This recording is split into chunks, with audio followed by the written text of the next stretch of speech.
தமிழ்நாட்டிற்கு எதிரான ஒன்றிய பாஜக அரசின் அநீதி எல்லை மீறி செல்வதாகவும் முதலமைச்சர் மு.க.ஸ்டாலின் கண்டனம் தெரிவித்துள்ளார். சமக்ரா சிக்ஷா அபியான் எனப்படும் ஒருங்கிணைந்த பள்ளி கல்வி திட்டம் ஒன்றிய அரசின் 60% நிதி மற்றும் மாநில அரசின் 40% நிதி பங்களிப்புடன் செயல்படுத்தப்பட்டு வருகிறது. இந்த திட்டத்தின் கீழ் 2024-25 ஆண்டுக்கான தமிழ்நாடு அரசின் 2152 கோடி ரூபாய் நிதியை குஜராத், உத்தரப்பிரதேசம் உள்ளிட்ட மாநிலங்களுக்கு வழங்கிவிட்டதாக தகவல் வெளியாகியுள்ளது. மும்மொழி கொள்கையை கட்டாயமாக்குவதோடு இந்தி திணிப்புக்கு வழிவகுக்கும் PM ஸ்ரீ திட்டத்தில் தமிழ்நாடு அரசு இணையாததால் ஒன்றிய அரசு இந்த நடவடிக்கையை மேற்கொண்டதாக கூறப்படுகிறது. ஒன்றிய அரசின் இந்த நடவடிக்கைக்கு கண்டனம் தெரிவித்துள்ள முதலமைச்சர் மு.க.ஸ்டாலின் தமிழ்நாட்டுக்கு எதிரான ஒன்றிய பாஜக அரசின் அநீதி எல்லை மீறி செல்வதாக விமர்சித்துள்ளார். மும்மொழிக் கொள்கை மற்றும் தேசிய கல்விக் கொள்கையை ஏற்க மறுத்ததால் ஒன்றிய அரசு பகிரங்கமாக மிரட்டல் விடுப்பதாகவும் இது உரிமைகளை கேட்கும் தமிழ்நாடு மாணவர்களை தண்டிக்கும் செயல் என்றும் அவர் குற்றம் சாட்டியிருக்கிறார். இந்தியாவில் இதுவரை எந்த அரசும் கல்வித்துறையில் பழிவாங்கும் செயலில் ஈடுபட்டது இல்லை என்றும் முதலமைச்சர் மு.க.ஸ்டாலின் குறிப்பிட்டுள்ளார்.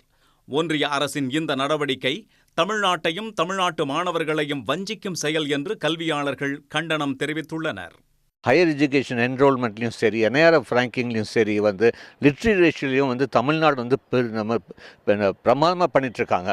அந்த மாதிரி நல்லா பண்ணுற ஸ்டேட்டுக்கு ஏன் இந்த மாதிரி ஒரு டிஸ்கிரிமினேஷன் அப்படின்னு கேட்குறோம்.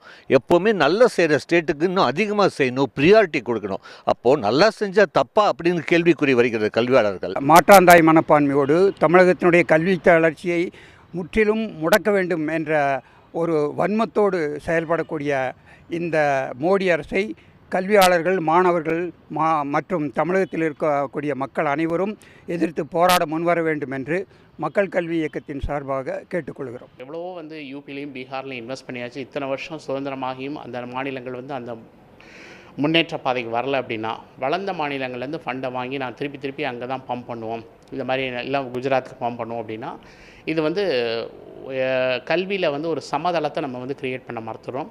இதில் வளர்ச்சி பாதையில் வரக்கூடிய மாநிலங்களில் குறிப்பாக கஷ்டப்படுற குழந்தைங்க பின்னாடி படித்தா தான் கல்வி அப்படிங்கிற இடத்துல நீங்கள் கல்விக்கான ஃபண்டை கட் பண்ணும்போது கல்வியின் வளர்ச்சிங்கிறது தடைபடுகிறது. இது எதிர்கால சந்ததியினருக்கு இது நல்லது கிடையாது. கடும் நிதி நெருக்கடிக்கு மத்தியிலும் ஒருங்கிணைந்த பள்ளி கல்வி திட்டத்திற்கு தேவையான முழு நிதியை தமிழ்நாடு அரசே ஒதுக்கி செயல்படுத்தி வரும் நிலையில் ஒன்றிய அரசின் போக்கு கல்வியாளர்கள் மத்தியில் கொந்தளிப்பை ஏற்படுத்தியுள்ளது. உடனுக்குடன் செய்திகளை தெரிந்து கொள்ள சன் நியூஸ் பெல் ஐகானை கிளிக் பண்ணுங்க.